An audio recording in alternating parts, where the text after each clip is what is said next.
What is going on YouTube? Kronos here and welcome back to another PSO2 video. So today we're going to be going over equipment in the current iteration of the game itself. But before we jump into that, guys, if you're new to the channel, my name is Chrono. I do content primarily covering PSO2 and other games on the side here and there. If you want to keep up with our content, make sure to subscribe as we work our way towards that 10K mark. Anyway, let's go ahead and jump into this. So as far as gear goes at the moment, you usually want to check out the Visiphone. This is where most of the information gets updated to. You can make easy comparisons here, and I'll leave a link in the video description to this location. Now, don't get too lost in it. The website's got a bit of a weird format at the moment. None of these actually go to NGS based stuff. This all goes to base PSO2 from what I understand. I'm gonna double check and see if that's still the case. Yeah, it still goes to base PSO2, which is a bit weird for me. What you want to do is actually scroll down. Go to this section here. This is all NGS. I'm not sure if this changes anything. Yeah, this changes the way the portal looks a bit. I guess this is like supposed to be the NGS version of it, but I think these links at the top still, yeah, they still link very oddly. So anyway, when I use this website, let's see if we can have it. Now it's going to take a minute to load back at. I always just come down here and use the links from this location. So anyway, we're going to be taking a look at weapons as well as units overall for NGS, their uses, kind of what we have available to us at the moment, and just kind of go from there. We're gonna look at soaring blades because that's my favorite weapon. That's the weapon I primarily use, and it covers pretty much everything that's going to be important in rotation currently. So to start things off, we're going to start at the very bottom of the 4-star tier. I guess technically I could have an honorable mention. Let me drop back a little bit. I guess I'll go to swords because soaring blades weren't out when these weapons are around. The elemental weapons are good in their specific tiers. So there wasn't an elemental ice weapon, but the thunder elemental weapon, though it's 3-star, still very powerful for its specific tier against thunder weak enemies. I believe there was an ice katana. Let's take a look. Yeah, there we go. There's the frost katana. That was also very, very strong. So the elemental weapons are always going to be good for their specific tiers. Even more so with the recent event popping up, we have the flammable weapons. They're great, and they're 4-stars now, so they've got a bit of a bump in base damage, which is fairly important when you're looking at the amount of damage your weapons can deal. So it's definitely going to be useful to grab. I personally have a set of these already for bouncer, and it's just one of those weapons that you set up for your element and then you set aside. Whenever you're fighting a boss that's weak to that element, swap over to it. Unless you know that all the enemies you're fighting nearby are all going to be weak to that element, it's really usually not worth it in most cases. Normally you want to use something like just straight raw damage, not really worrying about element, like a Straga or Evil Cold weapon. But we're kind of jumping the gun there. Anyway, now that we've talked about elemental weapons, let's drop back to the Resurger. So Resurger weapons are actually kind of only one niche spot at the moment, and to be honest, I'm not sure how well that niche is going to hold on moving forward. These weapons really only see use when you're TAing against Bujin for the most part, or just TAing in general. By TA, I mean time attack. Players try to take down a boss solo as quickly as possible, and since the enemies actions are all targeted on you, you get a lot of chance to step through their abilities, making it so its potential Dynamo unit actually gets quite a bit of mileage. You get 18% crit for 30 seconds after a successful sidestep, which if you're fighting Bujin, you're going to be doing all the time, whether it be his Gigantics form in the purple Battle Dia or the regular Cocoon form of him. You're going to be having this up 100% of the time, and you're just basically crit fishing for the best run you possibly can in the TA. After that, we've got all the other 4-star weapons. Now, I kind of group all these together realistically because honestly, they're not super fantastic now that we have options available that we do. You've got Catalia, you've got Vialto. What's the other one that we had? We had Catalia, we had Vialto, and there's one other one I'm missing. Was there one I'm missing? Let me see, double check swords. No, Catalia and Vialto are really the only two that I was concerned with. Maybe it's in Partisans or Wired Lances. Let's double check. Partisan, Vialto, Wired Lance. 4 Assist, that's it. 4 Assist was the other one. Those weapons, though great in their during the time of their reign, have been pretty much outscaled by the other options we're going to talk about next. So they kind of all in the same kind of vein, Catalia, Vialto, as well as the Forces. Previously, we had limited choices when it came to weapons of certain categories, so we kind of had to work within those categories. But with the newer weapons, it's not really an issue. It is worth mentioning, I guess, we'll drop back to the elemental weapons one more time really quick here, that there's not an element for, or there's not a weapon type for all of the flammable weapons. Some weapons do not have a type for it, just like the ice weapons as well as the lightning weapons. So they may double back on those In future updates, we might see, different flammable weapons show up on the second half of the event. I'm not 100% sure. Hopefully they don't continue to do this because it does kind of suck. These weapons are fairly good. So being forced to use a specific weapon because of the element is kind of, a little cheesy in my opinion, but that's just my, my side of the situation. Anyway, moving on to pretty much the strongest choice for both weapon types, or for any of the weapon types that are available. Now, Straga and Evil Coal are available for every single weapon type, so you don't have to worry about picking one between the other. We're going to talk about their differences really quick. So Straga is just a damage powerhouse. You're getting up to 27% potency.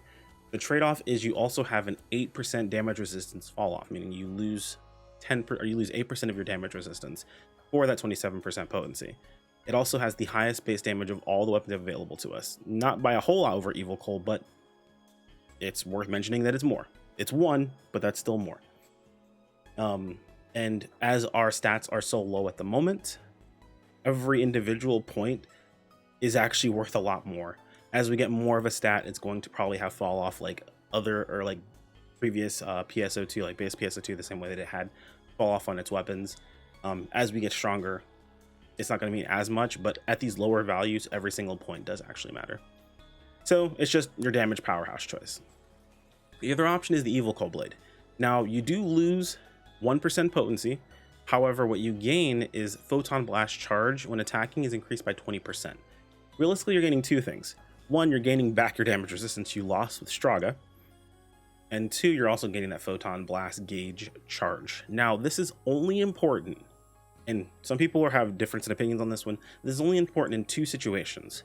One, in getting a Photon Blast within enough time of an ideal situation or an ideal setup, like a specific down or a specific phase push in a fight, or if you get an extra Photon Blast over what you would have gotten using the Straga weapons.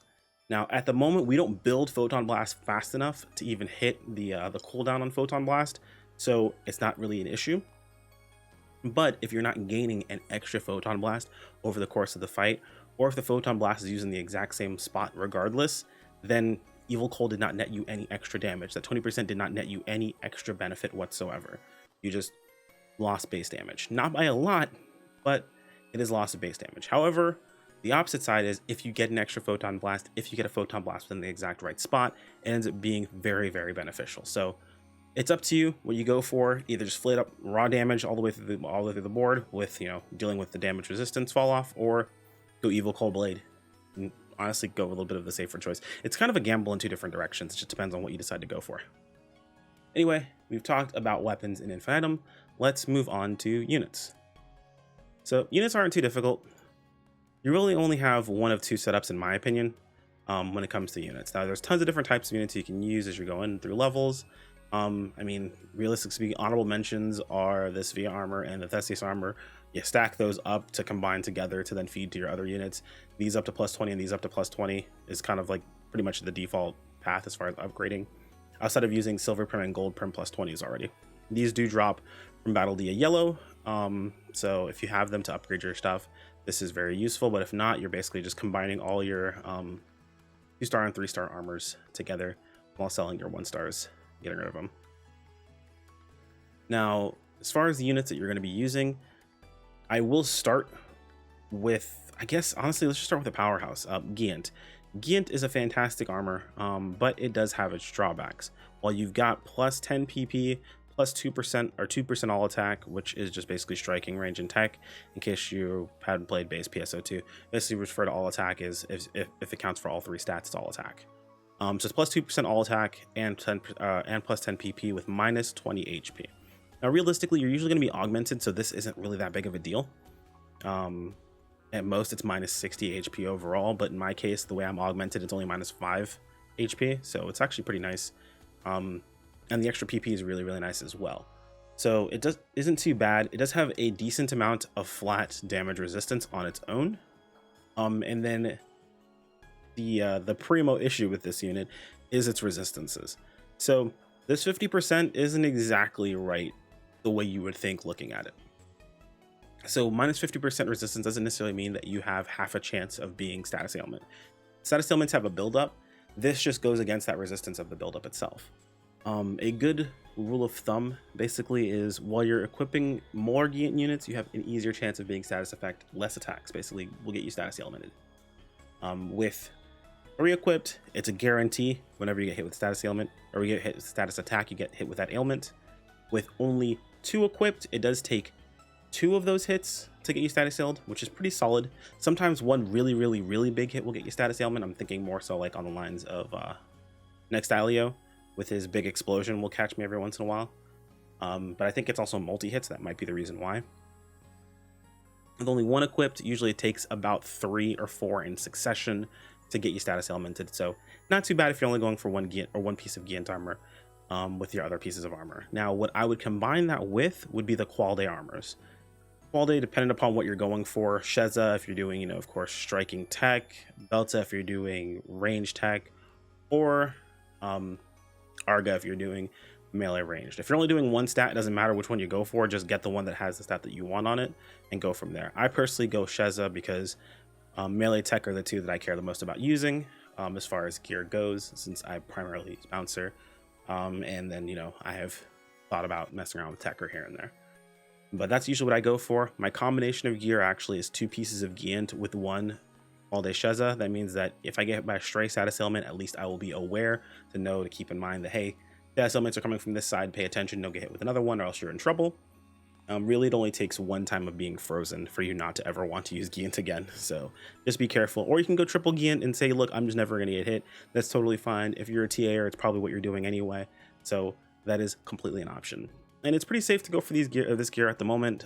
Realistically speaking, looking at what we have coming up, I wouldn't imagine we get any new gear until December. So if you're looking for a reason to upgrade, or if you haven't made the jump from base PSO2 units to these, it actually is a pretty substantial jump, and it felt pretty good to not need to move my base PSO2 units around whatsoever. And if you didn't play base PSO2, well then, here's where you want to go. Anyway guys, that's pretty much all I have here for you today. Nothing too crazy. We will be covering more of these. We'll be doing more of these. If you're kind of new to these, I did them a lot in base PSO2. Every time we got some new gear, comparatively to the old gear, how well it worked, how useful it'll be. I think I'm gonna go back to doing these every single time I get something new to compare it with. Anyway, thanks so much for watching, guys. If you have any other comments, anything I might have missed, feel free to toss it into the comments below. Like if you enjoyed the video, subscribe if you want to keep up with more, and I'll see you guys in the next video. Take care. Peace out.